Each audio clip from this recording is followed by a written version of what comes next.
the 15th brightest object in the sky, yet it has been named Jesta by our ancients. Jesta means the oldest one, the biggest one. Indeed, Antares is one of the biggest objects in the sky of what we know. It is 12 times the size of the Sun, and if Antares was put in our solar system, its size would be somewhere in between the orbits of Mars and Jupiter. It is really, really, really big. How our ancient people concluded that it was so big is something that we can only wonder about. When I was in the 7th or 8th standard, I remember being asked a question, which star is closest to the Earth? And the answer my professor expected from me was, of course, Proxima Centauri. I surprised him by saying, it's the Sun. But yes, the Sun is a star which we kind of take for granted, and we call it the Sun. And the next closest star to us is in the Centaurus constellation, and it's called Proxima Centauri. Proxima Centauri is approximately 4.2 something light years away from the Earth. Do you know what our ancients called Proxima Centauri? Mitra. Mitra means the one who is close. Is that a coincidence again that they named the closest star Mitra? Right? This also shows that they knew the difference between planets and stars. Here is the modern value of the speed of light. Now just listen to this shloka. Tatha cha smaryata yojananam sahasram dve dveshate dve cha yojane ekena nimisha ardhena kramamana namostute.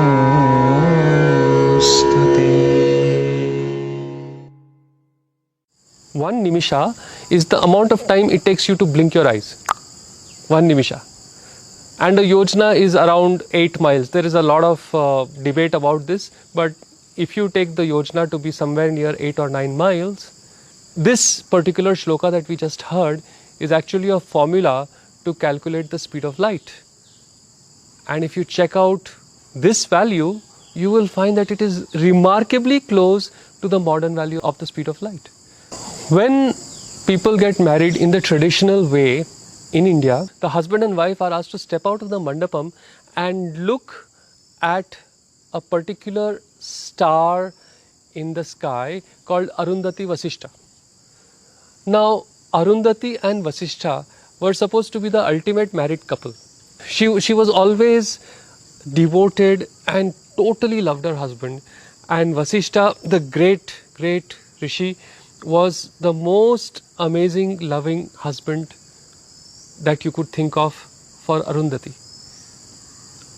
This is amazingly illustrated by this twin star system, which, by the way, in modern nomenclature is called Alcor-Mizar, that the two stars rotate around each other. It's not that one is in the center and the other rotates around it, but the two stars actually rotate around each other. Their destinies tied in a synergistic dance, just the way a husband and wife should be. Like, it is not that the husband should be in the center and the wife goes around him, or the wife should be in the center and the husband goes around her. It should be that the husband and the wife dance their destinies, keeping each other's interests, passions and love in mind. I could go on and on and on about astronomy, but I want to end with two things which are not really astronomically related, but absolutely fascinating even then. The first is, if you look at the pillar standing outside the Qutub Minar in Delhi today. It is made of iron, and that iron is rust proof. The terrible pollution of Delhi, the crazy fumes, the moisture, all that has done nothing to this pillar. There is no doubt about it that it is iron. There is no doubt about it that it doesn't rust. And till today, we do not have the technology to create rust-proof iron. Also, it is not a pillar that is unique or alone. There are many such pillars scattered all around the country, some in very, very remote villages, which meant that the ability to create this was not an elitist thing, but normal general people knew how to make them. So, rust-proof iron would be a dream, and that dream had been realized a long time ago in this country, and we have still not figured out how to make it. To end, I would like you to listen to this particular shloka. Gopi Bhagya मधुव्रात शृङ्गिशोदधि सन्धिग खलजीवितखाताव गलहालारसन्धर.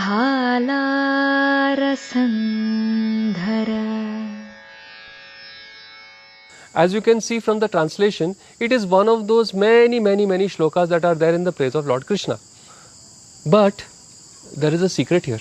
If you take ka, ta, pha and replace them by 1 and so on as is shown in this table, then this particular shloka is actually the encoded value of pi up to 31 decimal places. You know, the first time I saw this, it really blew my mind. These guys knew how to do encoding. These guys knew the value of pi. These guys did this in a form of a devotional poem, a shloka. I had goose pimples when I first heard about the Katapayadi Sankhya, as it is called. If you are wondering how our ancient people knew all this, my pet theory is it's because they meditated. You know, India, I guess, is the only civilization in which science and spirituality were never at loggerheads with each other. In fact, all our scientists were saints. They knew to go outside, you also have to go inside. And this is, I guess, one of the most important messages that ancient India has for India today and the world in general.